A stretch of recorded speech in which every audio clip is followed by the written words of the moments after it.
Welcome to the Chronicles of a Cheating Wife channel. A new story every day. Don't forget to subscribe. I see the dim glow of a security camera perched in the corner of our hallway, its lens catching the reflection of the rain streaming down the glass panels by the front door. My coat drips onto the entryway tiles as I step inside, slamming the door behind me. The storm outside rattles the windows, and in the flickering overhead light, I notice the blinking red dot on the camera side. It's recording, or at least trying to. We installed that camera a few years ago as a security measure after a break-in rumor circulated through the neighborhood. I used to feel safe with that tiny device overhead. Now it just feels intrusive, like an unblinking eye that sees everything I pretend to ignore.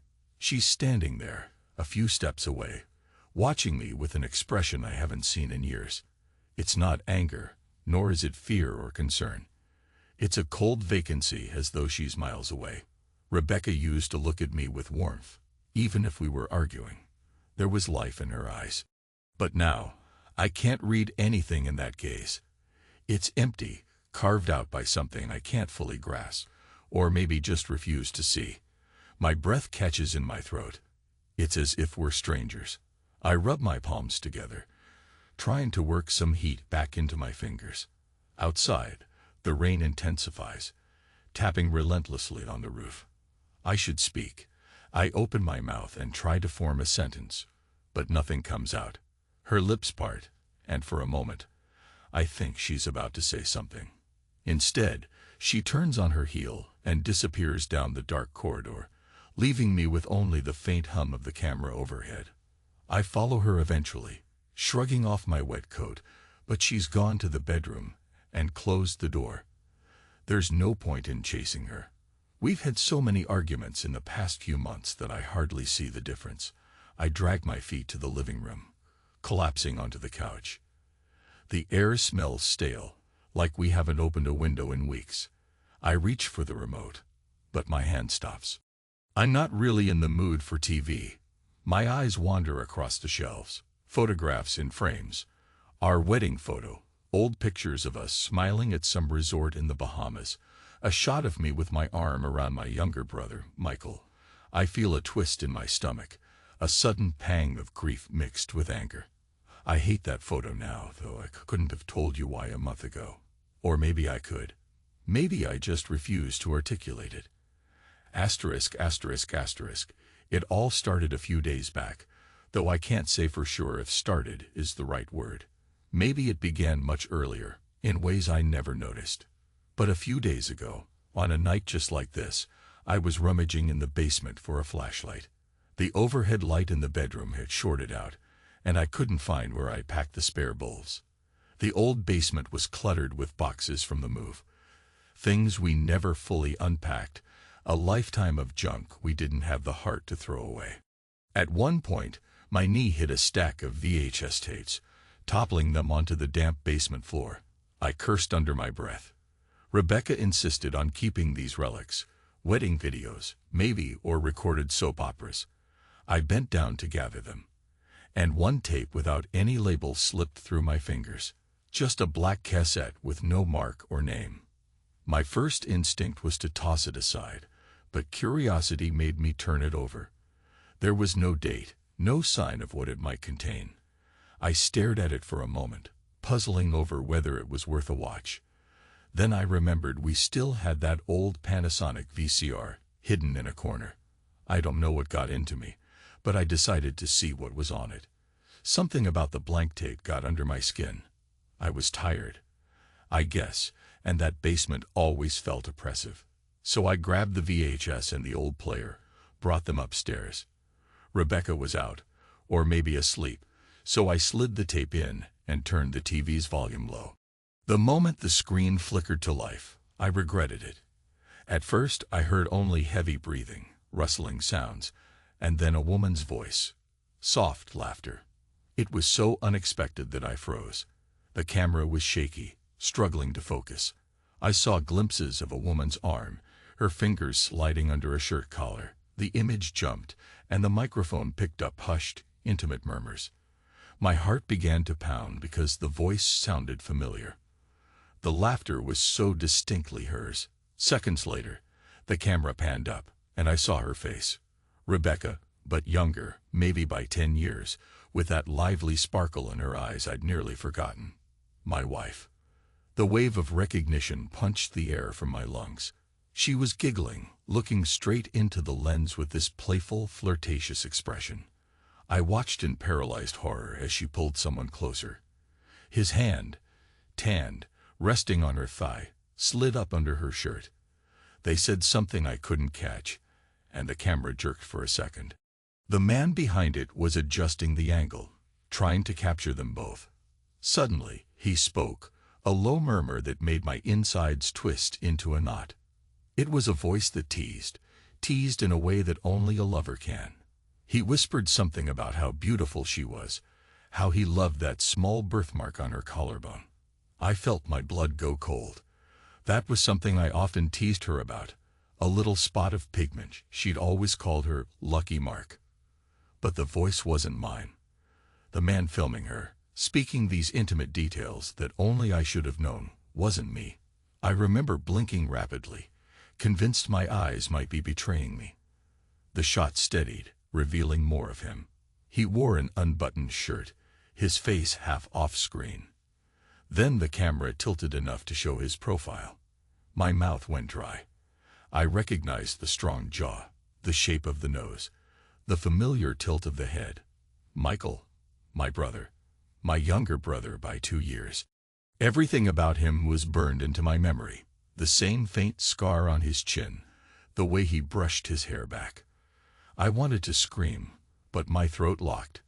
On screen, they were kissing deeply, her body pressed against his, hands traveling under clothing, gasps and moans that I couldn't block out. It was sexual, raw, intense, not graphic enough for some cheap porno, but definitely beyond mere flirtation. An unmistakable betrayal. I should have turned it off. I should have ejected the tape and smashed it into pieces. But I couldn't. I watched as they embraced, as he whispered to her the kind of words I thought were only mine to say. The camera wobbled, capturing her face twisting in pleasure. My heart hammered against my ribs. I felt physically ill. A sensation like a blade twisting inside me replaced all rational thought. Then the screen cut to static with an abrupt beep, the tape running out. I sat there, breath shallow, as if I'd been suffocated. My entire body was trembling. Minutes ticked by, or maybe hours. At some point, I rewound it just to make sure I hadn't imagined it all. Then I forced myself to stop after a few seconds, realizing what a twisted impulse it was to keep looking. That's how I discovered my wife's secret affair with my own flesh and blood. ******, I didn't sleep that night. Couldn't. My mind reeled with questions, accusations, random memories. Had I missed the signs? Had it happened before we married or after? The images from the tape replayed in my head relentlessly, like a maddening loop. The worst part wasn't even the physical betrayal, though that stung like nothing else. It was the intimacy they shared, the way she gazed at him, her face lit with that pure, unguarded desire. She'd looked at me like that once, many years ago, or at least I thought she had. By sunrise, I was a wreck. My coffee grew cold on the countertop, untouched. I had no appetite for anything except the bitter taste of my own fury. Rebecca must have sensed something off because she hovered by the kitchen entrance, peering at me with a slight tilt of her head. But she didn't ask if I was okay, and I didn't offer any explanation. Around mid-morning, I realized she'd left her phone in my car. She has this annoying habit of tossing her purse on the passenger seat. Sometimes the phone slides out. Normally, I just bring it inside, leave it for her on the table. But some new impulse drove me to open her messages. My heart pounded as I swiped the screen. I expected to see old texts, maybe some spam, but what I found made me question everything again.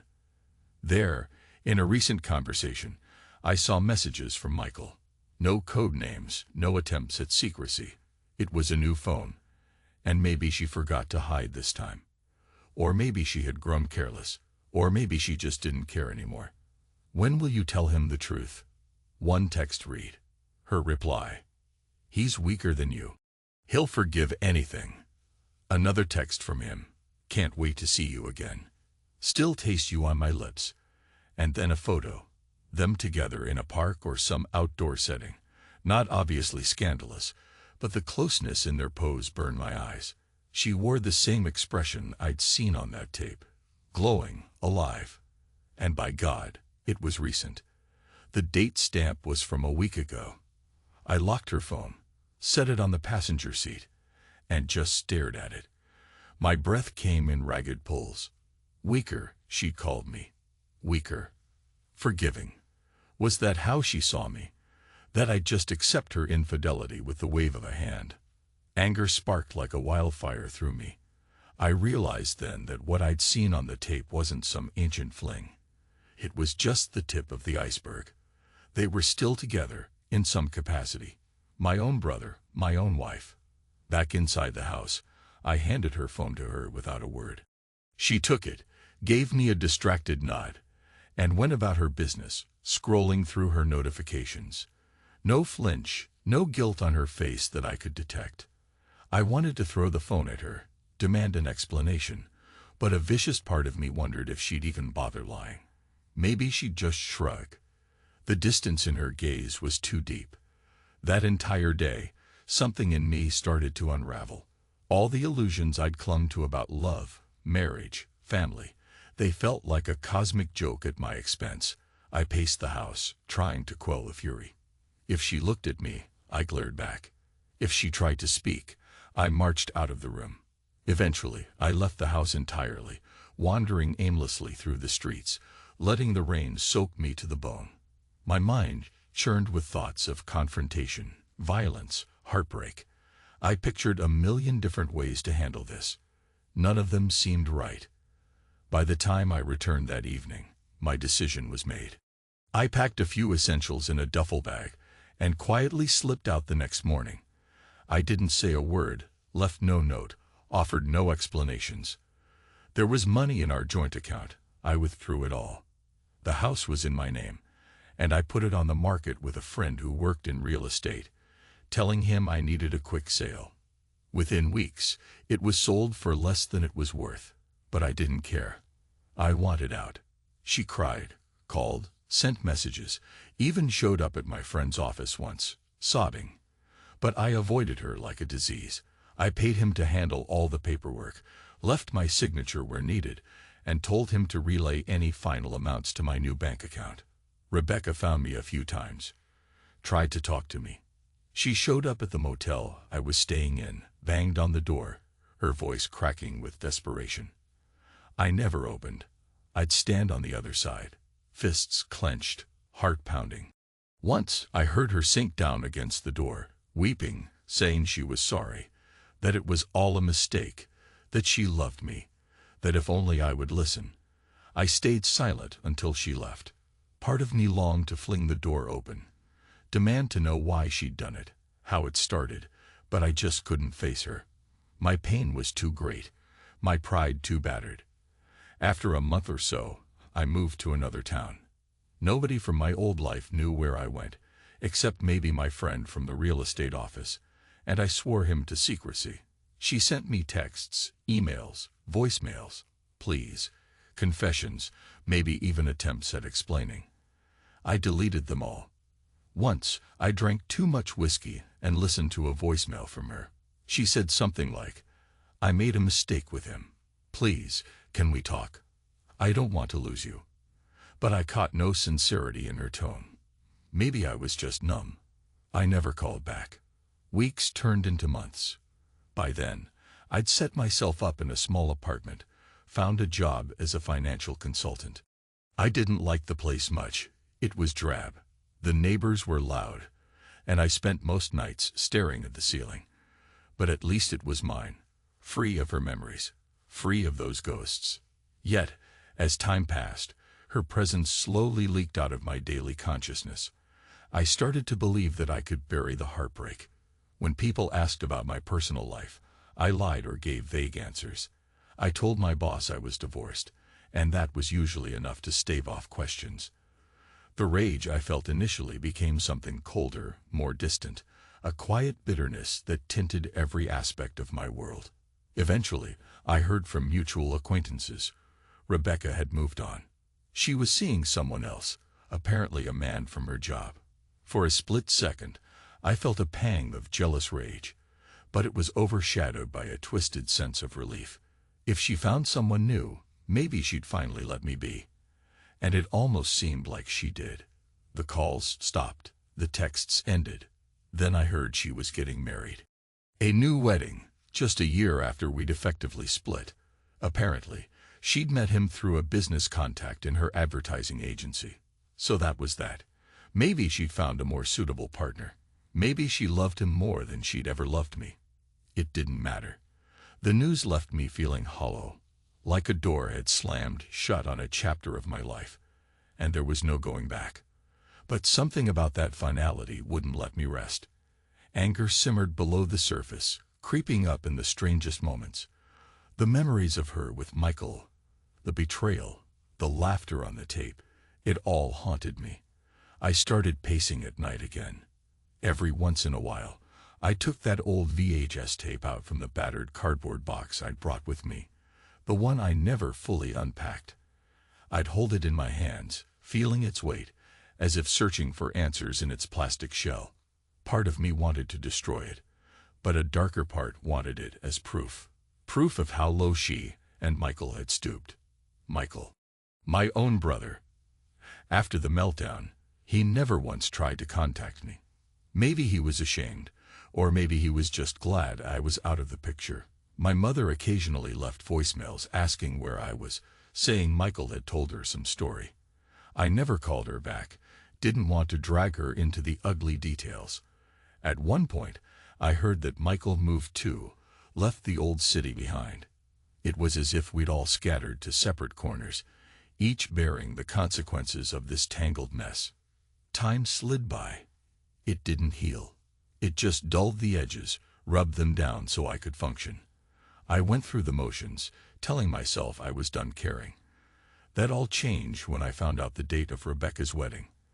I heard it from the same real estate friend, who'd run into one of her colleagues at a bar. She's set to marry in early fall, he told me, not knowing how else to break the news. I nodded, pretending not to care. Then I went home and sat in the dark, listening to the wind through the crooked window of my apartment. And that was when the idea came. I didn't plan it out meticulously. I didn't draw diagrams or weigh pros and cons. Something primal in me needed closure, or maybe revenge. I rummaged through my boxes until I found the VHS again. I tested it once in the old Panasonic, ensuring it still played. The images flickered to life, same as before, the jolt in my stomach as fresh as the first time. Then I stared at the phone. My thoughts were a turbulent swirl. I could send the tape to her new fiancé. Let him see what she was capable of. Let him see the truth behind that pretty face. Let him walk away from her, the way I never properly got to do with clear finality. The wedding day arrived, a crisp morning with a promise of sunshine. I heard it was to be a simple ceremony at a scenic spot outside the city. I didn't have an invitation, of course, but from the bits and pieces I gathered, it was going to be small, mostly her side of friends and colleagues. I imagined her in a white dress, smiling that practiced smile, telling her new groom that she loved him. The thought made me nauseous, so I dressed in something inconspicuous. Dark pants, a jacket, and drove to a location just a few miles from where the ceremony would be. I had a copy of the tape on a small digital storage device, along with the VHS original. I needed that redundancy. Something about the physical presence of the tape felt important to me, like a totem of the betrayal that started it all. Late in the afternoon, I parked in a visitor's lot near the venue. I recognized a few people from a distance, guests milling about in suits and dresses. I stayed in my car, engine off, waiting for the right moment. My palms were sweaty against the steering wheel. For a man who told himself he was beyond caring, my heart was sure beating like I was about to go into battle. When the wedding was mere minutes from beginning, I found the phone number of the groom. I'd done some digging, a casual mention of his name online, cross-referenced with the city directory. I had enough information to track him down. My fingers hovered over the keypad, and I felt a surge of adrenaline. Was I really going to do this? My mind raced back to all the tears I'd bottled up, all the nights of anguish. Then the memory of that tape, the sound of my brother's voice, the text message about how I was weaker. The phone rang once, twice. Then a male voice answered, slightly breathless and confused as to who'd be calling him on his wedding day. I said, "Hey, I'm sorry to do this, but I'm your fiancé's husband." Dead silence on the line. "Her name's Rebecca, right?" Another pause. "Look, I know this is insane, but I need to tell you something before you make the biggest mistake of your life." He stammered, "What the? This has to be a joke." "She told me she was divorced." "She's still legally married," I said flatly. "We never finalized the divorce. That's one piece of the puzzle. The rest is, she slept with my brother. And she lied to me for years about it. I have proof. I'm sending you a digital file right now. Check your phone in a minute. Or better yet, check your email. You'll see everything you need to see." He started to protest, but I heard the anxiety creeping into his voice. "You're out of your damn mind," he muttered, but I could hear the seeds of doubt. "Why are you doing this today? On our wedding day?" "Because she didn't bother telling you the truth," I replied. "She never took the time to come clean about who she really is. She cheated with my brother, lied about it for years, then tried to hide it from me. You can choose to ignore what I'm sending or face it head-on. Your call. But you deserve the truth." Before he could respond, I hung up. My hand was shaking so badly that I fumbled with the phone. I opened my email, attached the digital copy of the tape, typed in the subject line, "Your bride's secret." Then I tapped send. Immediately, a wave of nausea hit me. Part of me felt shame. This was cruel, vengeful. Another part of me felt justice. If she was going to leap into another marriage so soon, she deserved to deal with the fallout of her lies. And this fiancé deserved to know exactly who he was marrying. I sat there in the car, the tension so thick I could barely breathe. The ceremony must have been about to start. The sun had peaked in the sky, bathing the small clearing in a warm glow. I watched guests shuffle around, a sense of restlessness in the air. Then, as if on cue, I saw a figure hurriedly exit a side building, phone in hand, glancing around in confusion. He was tall, in a crisp suit, his tie slightly askew as if he pulled it loose in a panic. From a distance, I guessed it was him, the new man in her life. Minutes passed. He was on the phone, gesturing, pacing. I couldn't hear a word, but I knew exactly what he was seeing or had just seen. The final frames of that tape, the breathy moans, the half-whispered confessions, the date stamps that made it all too real. Another figure, Rebecca in a white dress, appeared in the doorway, looking flustered. She reached for him, tried to talk, but he jerked his arm away. There was a heated exchange. My heart pounded as if I were in the middle of it. I saw him raise his voice, wave the phone in her face. She tried to grab it, but he pulled back. More frantic gestures. Finally, he marched away, leaving her standing alone, arms limp at her sides. At that moment, something in me exhaled. It wasn't triumph, not exactly. It felt more like a final chord in a long, dissonant song. I had told myself I was done, that I didn't need closure. But seeing her in that white dress, watching the fiancé storm off, it hit me that no matter how much time had passed, the pain was still raw. Yet, I also felt the faintest flicker of relief, like I had reclaimed a piece of my dignity. She was talking to someone else now, some friend or perhaps the officiant, her hands trembling, her bouquet tossed aside. I heard a voice in my head. She's paying for her sins. Is that what I wanted? Maybe. Or maybe I just wanted her to understand the weight of betrayal. I started the car, reversed out of the parking spot. The sky was changing color, clouds rolling in again, threatening another downpour. I took one last glance at the scene behind me. People in formal clothes milling about in confusion, the hush that falls when a wedding goes off the rails. The image blurred, my eyes stinging with an emotion I couldn't quite name. Regret, sorrow, maybe pity. In a detached way, I realized the camera from the hallway was still in my mind, still blinking, capturing every second of this meltdown. I drove aimlessly for a while, letting the roads take me wherever. At some point, I pulled into a deserted gas station. The air had turned cold, and the wind whipped across the empty lot. I stepped out of the car, leaning against the side, and closed my eyes, trying to piece together how I felt. Was I vindicated? Maybe. Was I relieved? Partially. Was I still furious? Undoubtedly. But there was something else, a hollow exhaustion, like I'd carried this burning coal of hatred in my chest for so long that now, with the final act of vengeance done, there was only an ashen emptiness left behind. Time, they say, is supposed to heal. But that's a lie. Time just buries your wounds under layers of daily tasks, forcing you to keep moving. The wounds can still fester underneath. If I truly healed, I wouldn't have come here to sabotage her wedding. I wouldn't have felt the need to show that tape to her new groom. But this was all I had left, and in a sick, twisted way, it felt like closure.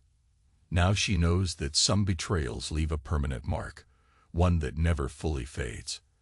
I started thinking about Michael again, my brother who vanished into the night after everything blew up. He was the other half of this betrayal. Maybe one day, I'll track him down. Maybe I'll look him in the eye and demand an apology. Or maybe I won't. Maybe that's another chapter for another day. Right now, I'm too drained to imagine a confrontation. All I can think of is that battered VHS tape, how I let it define me, let it feed my darkest impulses. I wonder if destroying it would have been better for my soul. Eventually, I got back into my car and resumed driving. I didn't have a destination, just a vague sense of heading somewhere west. The radio played static. The fuel gauge was half empty. My shirt clung to my back with sweat. I realized I was hungry. Funny how life's basic needs always creep in, even when you're on the edge of some emotional precipice. By nightfall, I reached a small motel. Neon letters buzzed in the darkness. I checked in, lied about my name, paid cash. The room smelled of stale cigarettes, but it had a bed and a lock on the door. I flicked on the lamp, sank into the chair, and stared at my own reflection in the mirror. I looked older than I remembered, dark circles under my eyes, lines that hadn't been there a year ago. I let the day's events replay in my head. Rebecca in her dress, the fiance's stunned face, the phone call.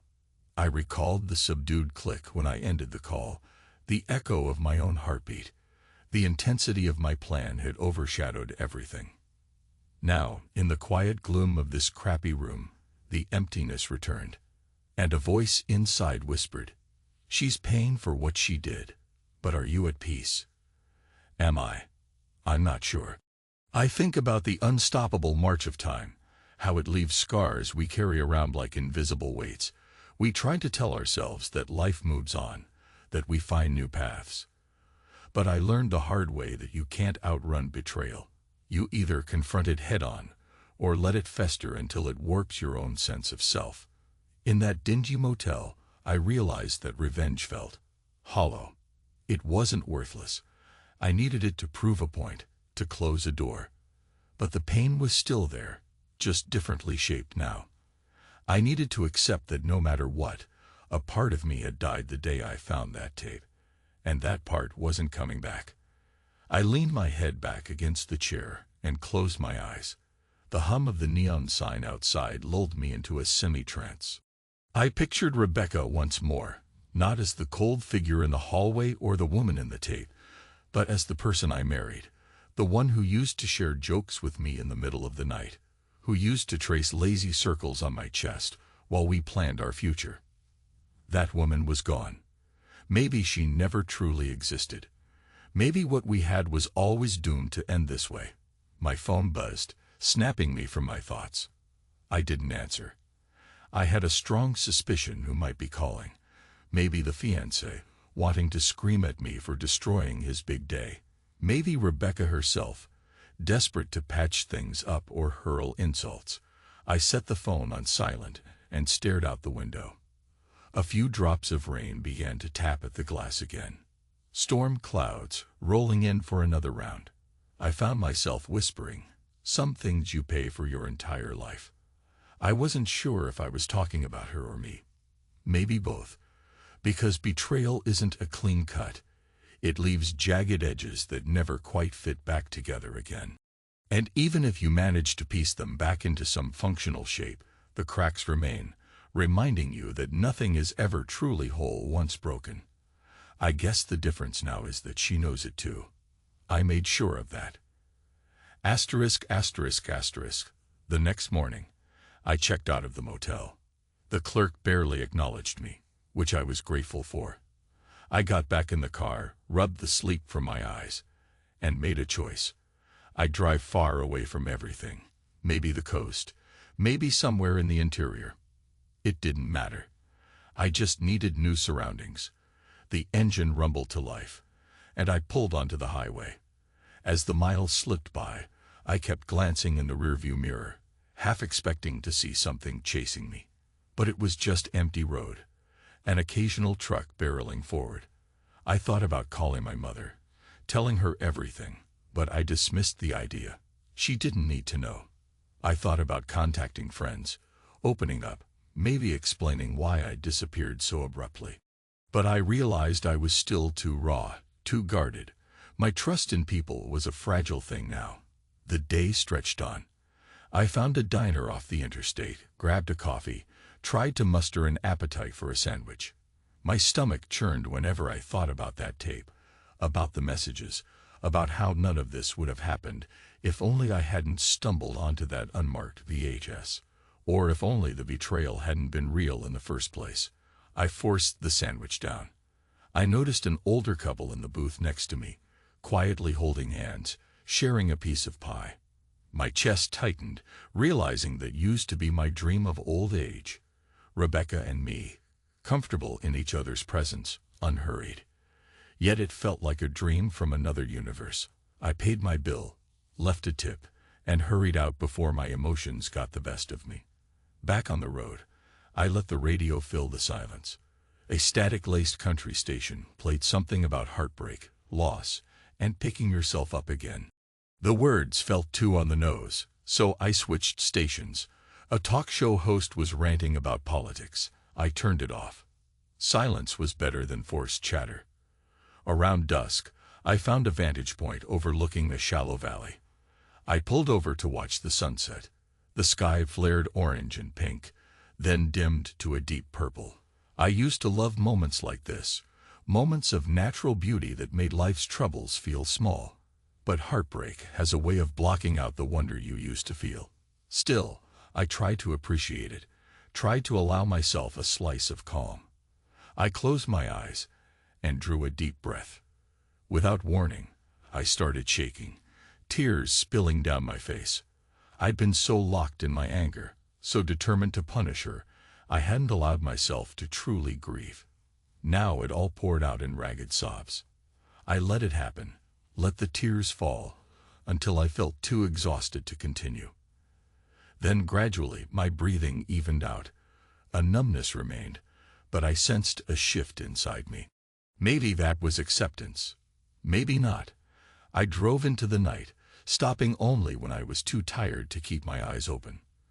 Another faceless motel, another silent check-in, another fitful sleep. The following morning, I woke up to bright sun and the smell of overripe carpet. I realized that for the first time since I left her wedding in tatters, I didn't feel compelled to keep running. Maybe I was just physically worn out, but something had changed. I decided to stay put for a few days, get my bearings, figure out the next step. I found a small cottage to rent, a modest place perched near the edge of a creek. The landlord didn't ask many questions. I offered 3 months' rent up front, not wanting to deal with monthly interactions. I settled in, set up my laptop, told my new job contacts I'd be working remotely for a while.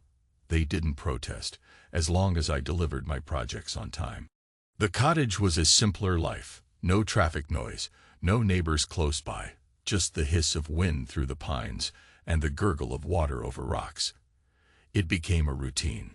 Wake early, drink coffee on the little porch, handle my consulting tasks through midday, then wander the nearby trails in the late afternoon. The physical activity helped me sleep better at night. I started feeling small glimmers of clarity, or at least less turbulence. Now and then, the image of her in that wedding dress would surface, or I'd recall the flickering frames of that tape, but the pain wasn't as sharp. It had become part of my tapestry of memories, still burning, but woven in, not dominant every second. One evening, I drove into the nearest town for groceries. While browsing the produce section, I thought I saw Michael's face for a split second. Someone with a similar build, a similar way of carrying himself. I nearly dropped the apples I was holding. A jolt of anxiety coursed through me. But it wasn't him, just a stranger. My heart hammered for a few moments anyway. I wondered if my brother was living with the same dread of seeing me in some random aisle, or if he'd moved on completely, found another family to betray. The questions circled, but I forced them aside. I had chosen not to track him down. That might change one day, but for now, I had no desire to see his face. Time can't heal all wounds, but it does mask them. 3 months passed. I kept mostly to myself, taking calls only from work or from the landlord. I let my mother's messages pile up, telling myself I'd call her eventually. The thought of recounting all that had happened was too exhausting. Perhaps she sensed something. Perhaps she thought I'd just gone through a rough patch. Families are complicated. One day, as I stared at my laptop, I realized I hadn't thought about Rebecca's wedding meltdown in a week. That recognition hit me with a strange sense of guilt and relief all at once. Part of me felt I should keep that memory fresh, as if letting go was a betrayal of my own pain. Another part of me was grateful for the reprieve. I closed my eyes and let out a long exhale, feeling the tension leave my shoulders. I walked down to the creek, where the water cascaded over mossy stones. The sunlight slanted through the trees, painting everything in soft gold. I remembered a line my father used to say, "Peace isn't something that finds you. You have to choose it." Dad passed away years ago, and I never truly understood what he meant until now. I realized I was at a crossroads. I could choose to keep replaying the betrayal, the affair, the wedding sabotage in my mind, or I could try to find a semblance of peace. My anger had been an anchor for so long, a way to justify how badly I'd been hurt. Letting it go felt like losing a part of my identity. But maybe that part needed to be lost.